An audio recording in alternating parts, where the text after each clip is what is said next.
Welcome to The Explainer. Today, we're diving into a massive challenge. How do you take a chaotic flood of raw data and transform it into a powerful tool for making truly smart decisions? So let's start with a number. 8 terabytes. Just let that sink in.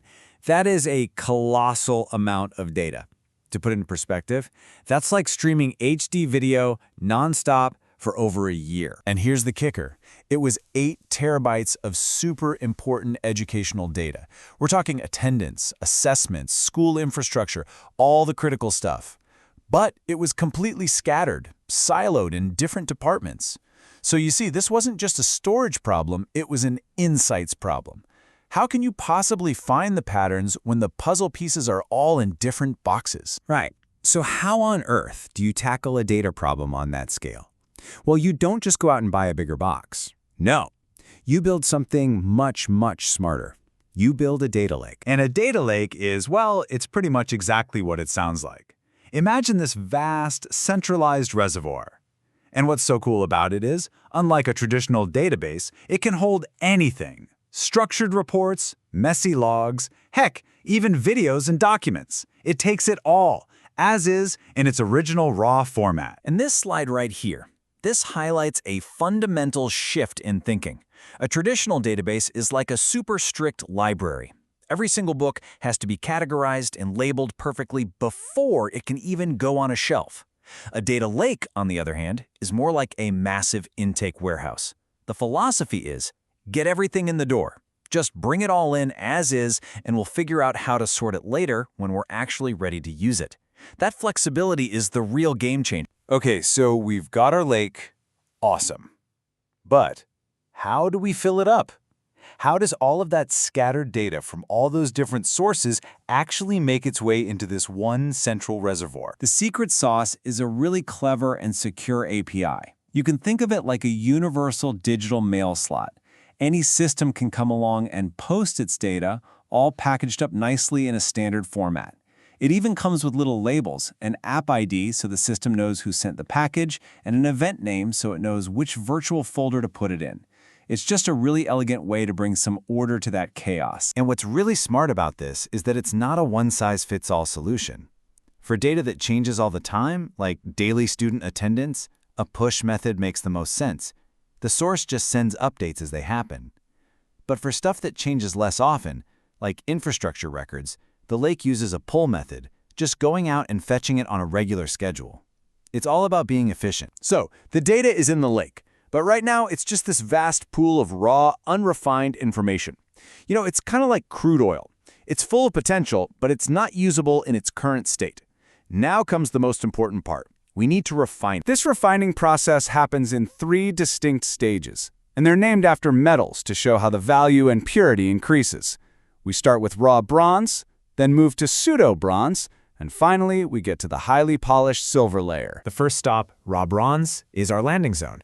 Its job is simple, to create a perfect, untouched copy of every single thing that comes in from that API.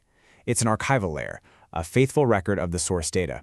And this is so crucial for auditing and for being able to reprocess things if anything goes wrong later. Next up is the pseudo-bronze layer, and this is where the real heavy lifting happens. A cleaning crew gets to work. They're fixing data types, getting rid of duplicate records, standardizing all the column names, and even merging related tables together. This is the stage that really turns all that chaos into order. And finally, we reach the silver layer. Now, this isn't just clean data. This is smart data.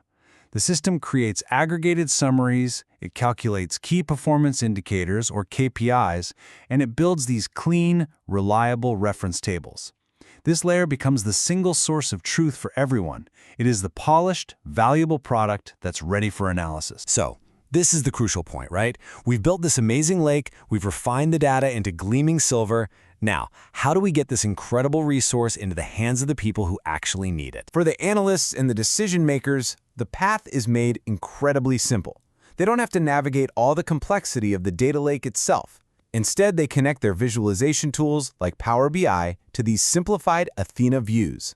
Think of these as curated windows into that silver layer, presenting the data in a clean, easy-to-use format that's just perfect for building insightful dashboards. But what about web portals or applications that need lightning-fast access to specific data? For that, a daily sync job copies key tables from the silver layer over to a high-performance database like PostgreSQL. This gives those apps the speed they need, while still drawing from that same single source of truth. And here is the ultimate payoff. This is what it was all for. A single, well-managed data lake now reliably powers a whole ecosystem of tools. You've got high-level dashboards for state officials, detailed web portals for schools, dynamic reports for district officers, all drawing from one consistent, trustworthy source. So let's just recap the journey we've been on. We started with this daunting 8-terabyte ocean of scattered files, and we followed it all the way to a refined, accessible, and incredibly powerful source of insight. The data lake successfully turned total chaos into pure clarity. And that leaves us with one final, powerful thought. When you have a reliable, unified view of student attendance, teacher training, and school resources, the questions you can ask become so much bigger, so much more impactful. You're no longer just managing data. You're driving real, evidence-based change in education. So what becomes possible when every decision can be backed by clean, reliable data?